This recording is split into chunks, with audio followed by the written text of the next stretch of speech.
I'm going to take the jacket off. I do apologize. Right. I'm good. Excellent. Right. As James said, my name is Stanko Markovic, and I will be doing a talk on job interviews. Basically, it will be a talk on how to do a job interview from the interview side. It is going to be also how to do the interview from the one being the interviewer, and also some of the other sort of tricks and tips that you should use whilst negotiating the sort of murky world of job hunting. Right. I graduated university in Reading in 2003 and I started developing in 2004. Back in those days, PHP 4 was all the rage, and obviously as the language grew, I grew with it. I'm using object-oriented stuff, predominantly Laravel, and some simply learning for good measure, and also I've been contractor since 2014. If you guys want to follow me on Twitter, my hashtag is grayshirt, and if you go to my profile, you'll see why. Anyway, generally we all sort of start working in the company and then things sort of start to bog us down and we start to get annoyed and so on. And sometimes like we really think, oh man, I really want to change my job. And quite often you will change your job, but you won't actually achieve anything, you will just be surrounded by other people. So generally, when is a good time to change? If you're not learning, if the company sort of stopped using old technologies. I had a contract where I was using CodeIgniter and they were using PHP 5.3, and that was, well, horrible for lack of better words. You really want to be sort of growing with technologies and sort of learning all the latest and greatest stuff. If you're not being appreciated or not paid enough, again, money is always an issue, but you know how much you're possibly worth, and if you're not getting that, maybe it's time to go. And also, if your environment at work is a bit toxic, if you're not getting the right guidance, if you're being put down and stuff, then maybe you should think about leaving. Other stuff that could drive it to sort of, again, but you really want to sort of think about this. Is it boredom, or is it really like that there's no real progress in the work? If you're constantly firefighting or constantly fighting the office politics again, maybe it's time to sort of go and change. But again, once we are going to sort of go and change, how do we know? I mean, if the company where we are, first of all, is actually any good, maybe we should try and stick it out and see if we can change some of the things that are bothering us and not actually, run for the exit door. How do we know? Well, a clever chap called Joel Spersky. Anybody heard of Joel Spersky? Hey, good. He has devised a test called Joel test, surprisingly, which basically is going to require a little bit of audience participation. So come on, woo! Woo! Excellent. We are all awake.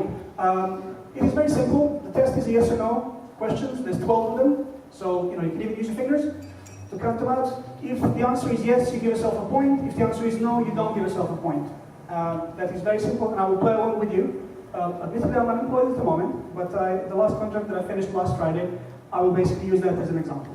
So, the Joel test. The first question is, do you use source control? Yes, we did. Can you make a build in one step? Yes, we could. Do you make data builds? No, we didn't. Do you have a bug database? Yes. Fix bugs before writing new code? That was a big yes. Do you have up-to-date schedule? We did. Do you have specs? Yes. Do programmers have quiet conditions? We have a sort of separate office, so again, I'm going to give it a yes. Do you use best tools money can buy? Again, yes. Do you have testers? No, we didn't. We did write automated tests, but I'm not going to give it a point. Do the new candidates write code? Again, no, I didn't write the code during my interview, which is quite funny. And do you do whole usability testing? I'm going to give it a yes, because we did have a UX team. So, anybody got a 12? No, nobody? James? Anybody in the back? No 12s? 11? Anybody? Come on. Anybody got a 9? Hey, what's your name? Good 9. Anton, good, 9. Right, basically, most of the companies where I have ever worked, your sort of most hopeful thing is to get about an 8 or a 9. But if you're working in a company where things are like an 8 or 9, you're in a pretty good one. So if something is bothering you, basically try to work it out with that current company first, before you sort of start running for the exit door seriously, because I have got some stories. These are the links. I will be emailing the slides to James, and he can probably distribute them around if you want. Put them and joined in. Okay, fine. Joined in. It comes at the end. Right. The first link is Joel's link, where he actually explains each of the 12 questions and why they are important. The second one is my claim to fame. It's the Daily WTF. I don't know if anybody's heard of that website. Anybody?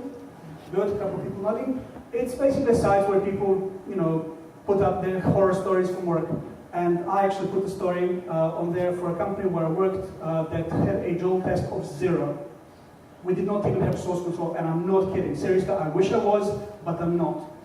And also the other one is the link to the new and improved Joel test, because some of the things that are originally written are not really relevant nowadays. Right, so when it comes to job interviews, we've all been to job interviews. How many of you have been in a job interview in the last couple of months? Good, a few hands went up. I actually went for a job interview on Monday. Actually, I went for 2 job interviews, but I managed to get one, so woohoo. Anyway, I have 2 iron rules of interviews, and I think you guys will like it. The first iron rule of interview is to suit up. Generally, we're all programmers, and I know we all like to dress casual, and I do. I'm the first one to do it. And honestly, the last thing I wanted, like 20 odd degrees and blurry sunshine, is to have this thing choking me. But we are judged by appearance, and if you do show up in jeans and t-shirt for a job interview, you're really, really screwing yourself over. So don't do that. If you're going for an interview, take a half day, bring a suit when you get changed, and show up in a suit. It will basically put the message that you are taking that interview, that meeting seriously, and that you're taking yourself seriously because you want to represent yourself in the best possible way. And iron rule number 2 is to have your kit bag. Basically, there's the things that you need is your CV printed off. I've had agencies who have blatantly put stuff on my CV that I have never worked with. And good luck explaining to them that really I've never touched Java. The address and the phone number of the company, again, a couple of times I have actually had to phone up my friend who was at work because I was in an area of no reception. So he could basically find out the telephone number because I had to call the company because I was lost. So again, don't do that. Piece of paper, print it off or write it down. You do not depend on data connectivity. And also the name of the person you're meeting, so when you're phoning up, you can ask, may I speak to Jim? I have an interview with him. And also have your questions. The questions will come a little bit later. So, the interviews. These are the old school interviews. For those of you who are working around about 2001, this sign sounds very familiar. Of course, times have changed in 2001, but I was a graduate from my BSc in 2001, and the internet.com bubble went bust around about the same time, and I could not find any work whatsoever, not even getting a job in a shop. So I had to go back to university and do my master's, and by the time 2003 kicked in and I finished, the things had picked up and changed. But the times have changed now because at the moment there's lots of really interesting, really cool work and not enough developers. So we, as developers, have the power. We can pick and choose where we want to work. So the new school is basically we should be asking them, okay, I'm available, I want to work.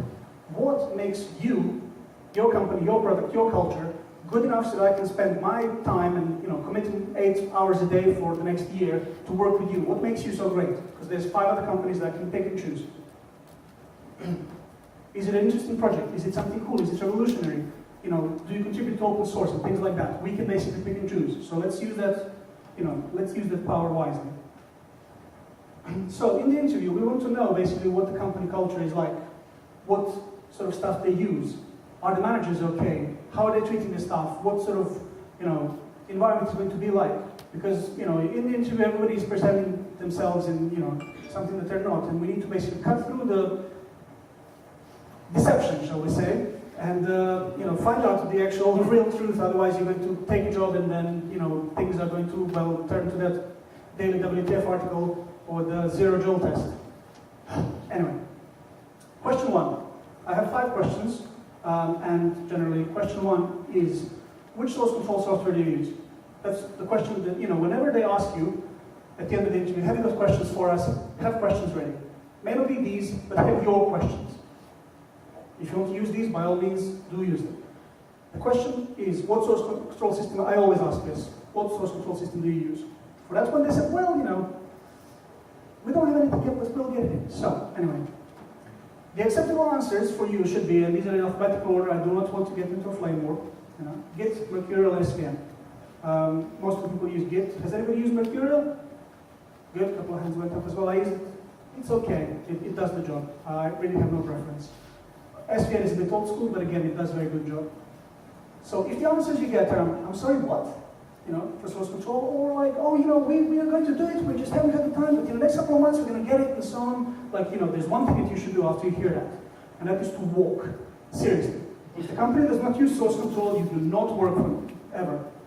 That is non-negotiable. If they do not use source control, they do not understand the software development. It is a safety net. Source control is your safety net.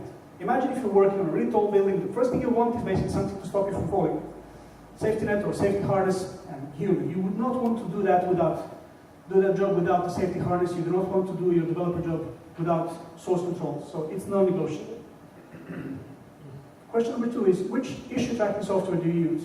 Joel has a really good sort of bit in his article where he explains that unless you have issue tracking, bug tracking, database, things are going to get forgotten. They're going to get basically pushed back, and then they're going to slip, and then you're going to ship a buggy product. And nobody wants to ship a buggy product. Nobody wants to be woken up at like 12, you know, in the morning on a Sunday morning, and you're thinking, oh, what the hell is going on? You know, the US West Coast is shouting at us because nothing's working and stuff, because a bug has slipped through. So, the acceptable answers, there's hundreds of them, but generally, some of these, most of the people are using JR nowadays, but, you know, Redmine and Puddle and a few others, they are very good issue tracking software. Again, if the company is really not using the issue tracking software, you really should walk. Again, same as with source control, you really do not want to work for a company that does not have these things. They are obviously not understanding the tools that we need for, you know, developers. If you have a plumber or a carpenter, you wouldn't expect them to do their job without tools. I don't understand how people can expect us to do our job without our tools. Right, question number 3. Which software design or methodologies do you use? Again, there's loads. Most of the modern stuff is, you know, things like Scrum and Agile. That seems to be sort of the buzzword nowadays. And if it is implemented properly, Agile can work really well. There's, you know, extreme programming, pair programming, Kanban. Again, all those can also work very well. If, again, they say things like waterfall, then yes, you maybe want to reconsider. Again, you don't want to be stuck in the 80s. You want to be working with the modern programming methodologies, and you should not want to work in a company like that. This is a question that is opinionated, and I do apologize if somebody disagrees with me. You can have a word with me afterwards. But I'm a great believer in frameworks. So the question is, which framework do you use? And again, these are in alphabetical order. Laravel, Symfony, and Zend. And I know that Drupal is not a framework as such, before somebody points it out, but considering they have introduced Symfony into the version 8, into the core of Drupal, I'm sort of giving it the status of honorary framework. If the answer to that question is an in-house custom framework, then definitely walk. Seriously. You do not want to work for an in-house custom framework that somebody has built and then sort of ran because they've created a monster that is unmaintainable. Like I said, frameworks are very good, very, very good tools. The thing about getting a framework is not necessarily just the framework, just the speed. It is the fact that you have a huge community behind it. Regardless of which framework you use, in my case, it's Laravel. If I'm having an issue, I can go online and say, I'm getting, you know, a problem with Laravel doing X, Y, Z. And then there's going to be a huge number of posts on things like Stack Overflow or, you know, blogs or whatever, where people explain these things. And that's the whole power of, you know, of the community. Also the fact that there's people working constantly to update the modules and constantly fix problems and add new features. You should basically utilize all of that power. You're getting it for free. Just use the framework, any framework, I don't care which one. But basically get the community to work alongside you, because it makes no sense not to. And question 5, and this is where you can have all the fun. This is seriously, you know, you can basically be a complete diva. You can like start making your demands and stuff. You know, you can say, oh, you know, I want a brand new Mac with like, you know, twin SSDs, and I want a giant like 4K screen and stuff, and start making demands and see what they say. Because again, as developers, we like shiny tools. We like shiny new kit and tech. We like to have, you know, good programs to work on and good hardware, software to sort of couple it with. And if the company values you as a developer, they will try to, within reason obviously, try to get you the kit to help you be more productive and be happy. And because, when you're happy, you're less likely to leave. And when you leave, then they have to hire somebody else. It's a pain. So if they can keep you there, they will try to basically keep you as happy as possible. And, if they can get you a shiny new Mac instead of giving you a pay rise, they will, because it works out cheaper for them. Anyway, so again, you should push them, you should have fun with this one, and see what they say. They should say yes. If they say no, then basically the company culture is like, they're trying to box you into something and may not be the healthiest alternative because, again, we as developers, we most of the time need a big hunking computer. You fire up a VM or 2 VMs and all of a sudden you're like running 4 gigs of RAM just for that. And if they give you a normal computer, that's going to basically grind it to a halt. The last place where I worked, they gave us like these, shiniest, newest computers they can afford from Nordic, strangely enough. It was a breeze to work on. I mean, then when I got home, my computer was so rubbish, I had to upgrade my own because, it just felt so slow.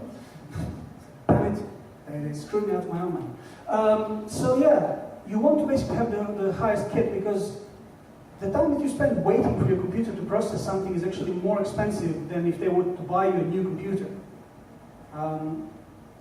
So yeah, basically those are the 5 questions that you should always ask. If you have your own questions, add them on top of that. By all means, always do research. But these 5 questions, if you get the right answers for them, you can basically get most of the time so that the company is basically the right company. If they're giving any of the sort of non-compliant answers, you know that something is off. Everything else will basically just sort of push along with that.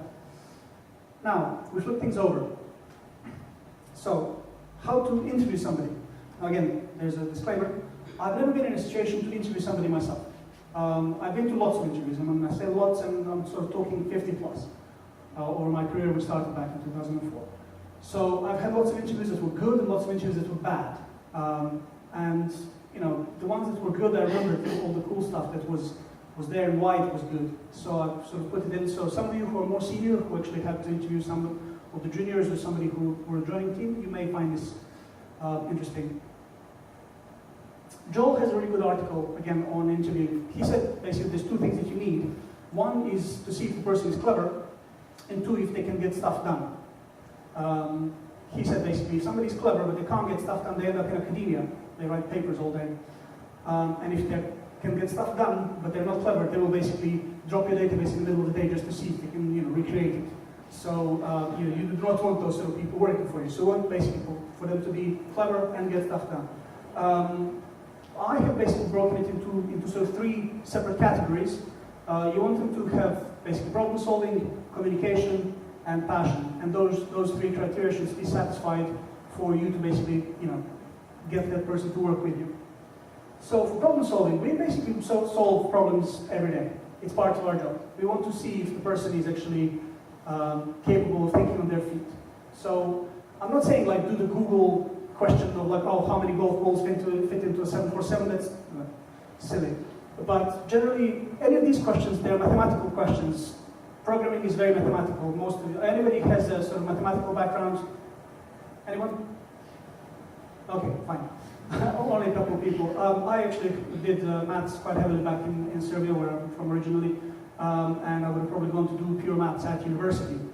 So for me, it's all about the numbers, and all the things that we do, they're just mathematical calculations.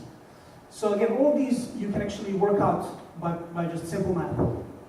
So what are the odds of rolling a double on a dice? How do you calculate square root of 2,000 without using your phone, obviously? If you have an analog watch and the time is 3:15, what is the difference in degrees between the 2 hands? And what is the sum of the numbers between 1 and 100? That is the Gauss problem. You can look it up online. They should be able to do these things with a bit pen and paper, or if not in their head, definitely pen and paper. So something like that. Again, problem solving. Ask them to write code in an interview. I've been to lots of interviews where they just chatted to me and like, oh, you seem like a nice guy, great, start. They've not seen how I write code at all. I could have basically been very sweet talking, very charming, and showed up the next day for my first day and been absolutely useless. So get a piece of paper and get them to write, even if it's pseudocode. Any good developer should be able to basically do all these, things like bubble sort, finding prime numbers, doing Fibonacci sequence, and so on. Any of these things, basically, they will show you how they think and how they write the code and what sort of style they use. And as I put in the last bit here, for heaven's sake, do not ask people to write FizzBuzz. What that proves is basically that they have slept through their first year computer science modules. Seriously, FizzBuzz shows you nothing. Anybody can do it. If you want to see like some code, then ask them to write something a little bit more complex, because you're not going to get any value from that. They are not going to get any value from that either. Ask them to write some more meaningful code in the interview. Second part that needs to be satisfied is communication. Again, part of the job is communication. In our job, it is predominantly written communication rather than verbal, but again, you want to see communication. So in the interview, ask the person to tell you about their most recent project, or a project that they thought that was cool. Ask them to explain what they were doing in simple language, like, okay, if you had like your 90-year-old grandmother and she asked you, so what do you do today at work? And, answer that question in a language that she would be able to understand, because obviously if you start talking databases and, Ajax and jQuery and all that, she's going to just look at you and go, what? So, yes, you want to basically see that they have the ability to communicate to both technical and non-technical people. And also, in that communication, some of the passion should shine through. Again, if they are talking about their project, they should, have that spark in their eye. They should have pride of like, wow, I did, personally, I worked on the World Cup, 2010 World Cup website for football, and it was great. It was awesome. It was a multilingual site that I had to work on, and I always sort of use that as an example. I mean, come on, it is like one of the biggest events in the world, and I wrote, parts of that website. You should be proud of that. You should have, that spark showing through. And last, is the passion. Everybody, should be passionate about their work. They should be proud of what they're doing. Ask them if they do things like contribute to open source project, or if they go to local meetups, or if they do some side projects for other people in their spare time.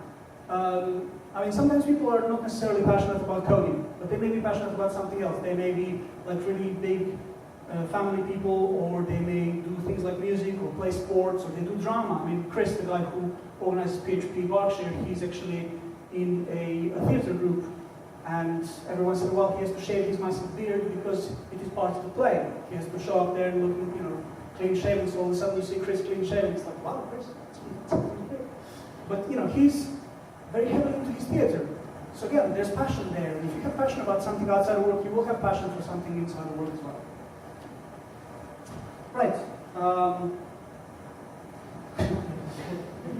Okay, recruiters. I know this event, and pretty much every other event that I've been to, has been sponsored by a recruitment agency, but my personal experience with recruiters has not been that stellar. I mean, some of them were good, but over the last couple of years, I have had some quite bad experiences. So again, I'm going to basically share my bad experiences with you, and hopefully you will not make the same mistakes. The sort of biggest problem is that our sort of interests are at odds with the interests of the recruiter. And here's why. The recruiter basically gets paid on a placement. And you get paid if you get placed. So for them, you are just a means to an end. And as cruel and as harsh as that sounds, that is the sort of long and short of it. If a recruiter can place somebody, it doesn't really matter to them who they are. Of course, you want to be the one who is placed, so there is always sort of a clash between us. Silent, but there is a clash. So you always, want to basically keep your cards close to your chest when you're talking to recruiters, because they will use all sorts of tricks to try to trick you and gain information from you. So if you get a call from an agent and they use any of these phrases, like, oh, I just wanted to touch base, or I want to have a catch-up, or whatever, that means that they're really, they're just trying to fish for information. So those of us who know who Primus is, you should be able to recognize this. Anybody know Primus? Good man. Right. So you will have lots of people sort of ask you questions, lots of questions. So this is, again, where you can have some fun. And depending on how mean you're feeling, you can basically either give them a sort of non-response, or you can just make up stuff and send them on a wild goose chase. So they say, oh, where has your CV been sent? What companies have you applied? We just want to avoid duplication. Now that's the lie. If you tell them the name of the company, they're basically going to start spamming that company with their clients in hope of getting a placement. Because again, they get paid if they place something, So if you want to be neutral, you can just say, I don't know, or I haven't been sent anywhere, or if you want to be mean, you can just start making stuff up, send them to various random companies that don't even exist, or that do exist, I've been sent to Sony and BBC and Vodafone and, So again, where can you interview? You can either say, I haven't interviewed anywhere. I mean, what they can do, they can call you a liar, not really, I haven't gone to any interviews. Or, you can say, I've been to an interview, but I was asked to keep it confidential. Or again, you can start making stuff up. Again, the thing with the salary, it's much more important to those of us who are contracting. But even so, even for permanent people, if you give them a number, you're never going to get anything more than that. So if you give them a number, that is it. That is your ceiling. If you want to give them a number, if you're pushed to give them a number, give them something 20% higher than what you want. Because in that case, that gives you a little bit of room for maneuver. If you have given them the number, you have basically set it and you don't want it. So again, most of the time I would say to people, I'd rather not sort of start putting numbers out. Let's go talk to people and then see what they say. Again, so where are you working now? Again, more important for contractors, for permies, they usually know where you're working. But again, for contractors, if you tell them where you're working and then they say, oh, who's your manager and can I have 2 references? I basically just say, I don't give out references without a job offer. And they'll say, oh, but this is just to speed up things. And again, that's a complete lie. They will basically start spamming those people straight away. If you give them a name, any name, they will just start phoning that person straight away. And they're going to start to tout the business. So again, you do not want to basically give that person who is your friend or your boss or whatever, unless you hate them, in which case you give somebody who you hate, lots of contacts with recruiters. If basically you give them the name of your manager and where you're working and your contractor, they're going to start contacting you, and then basically you will be looking to hire your own replacement. So again, don't give them information. And this is the best question. Do you know anybody else who's interested? And I had a friend who was really great at this. He would say, yeah, sure, I know loads of people. And then he would just stop. And the recruiter would go, well, who are they? And he goes, well, what's my cut? And the agent would be like, I'm sorry about it. And I said, well, I'm getting information here, you're going to make loads of money on that, and I don't work for free, so what's my cut? And they will say, well, I'm going to have to speak to my manager and give you a call back. Yeah, you do that. And click, soon after they would finish. So personally, I say I don't have any, IT-based friends, but again, depends how you feel. So again, if they ask you things like, oh, so what sort of stuff you use at work every day? Again, it is basically so they can hire your replacement. So just be general. Oh, I just use the usual PHP with the standard lamp stack, nothing special. Again, they don't know anything better. You can tell them anything, because most of the recruiters are not technically minded. They basically just want to know the information so they can use it.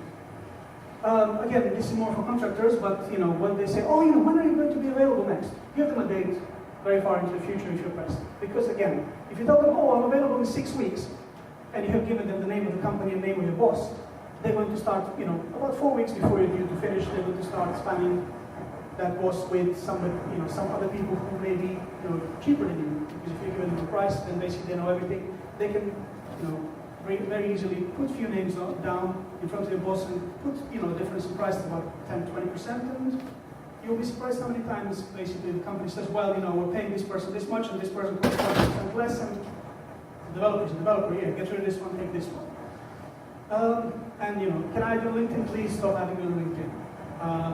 I don't know how many of you use LinkedIn, but I have hundreds, if not thousands of people, and most of them are recruiters, and most of them just like spam and complete rubbish.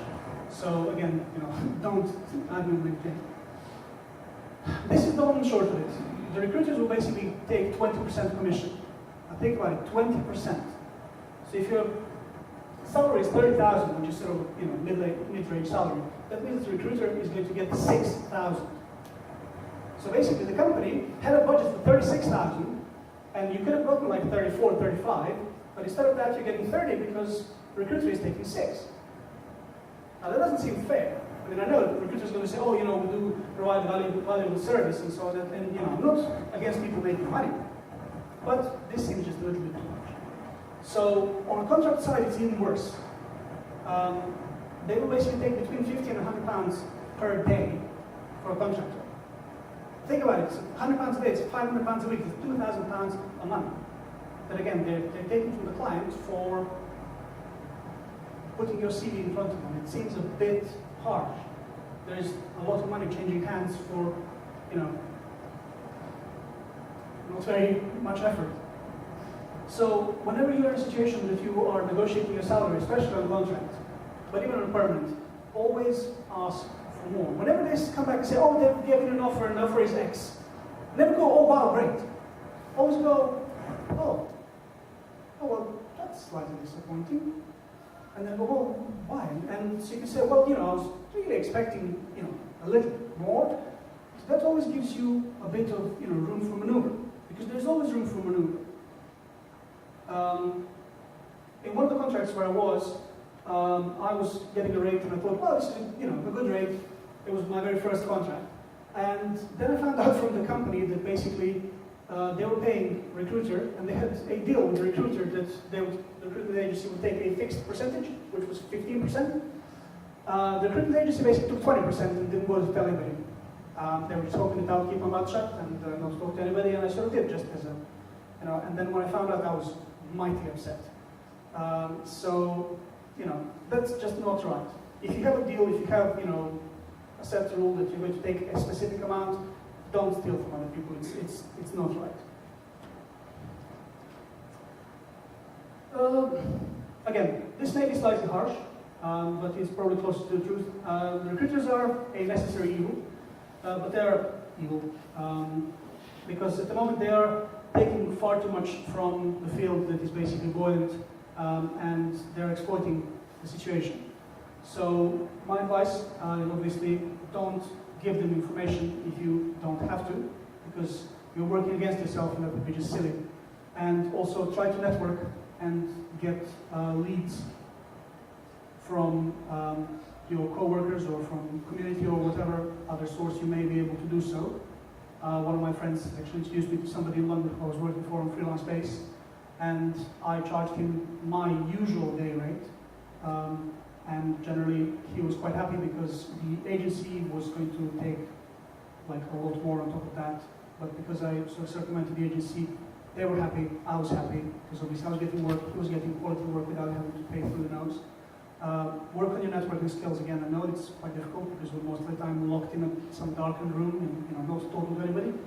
But events like this always give us an opportunity to sort of use the community to our mutual benefit. And finding new clients. So, in conclusion, obviously, this is my own personal opinion and my own personal experience. So I'm not saying, you must do this, or I'm going to find you and I'm going to kick you in the groin really hard. If you want to follow this advice, by all means do. It is good advice, I use it myself. So obviously, I'm not going to tell you stuff that, I don't use myself. If you don't want to use it, if you want to basically go against it, again, your choice entirely. But I think you will basically have benefit if you adopt some of the advice, if not all the advice. This is the joined in link.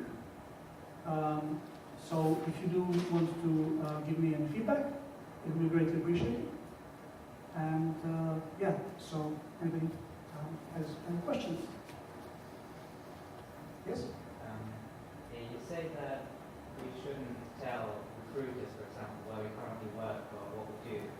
But when you send out the CV, it would already say all of that on your CV. Yes, but there is a difference between you saying, I use Laravel, and you being specific saying, I use Laravel to create a API that talks to AngularJS front end and is also used for a Android and iOS app.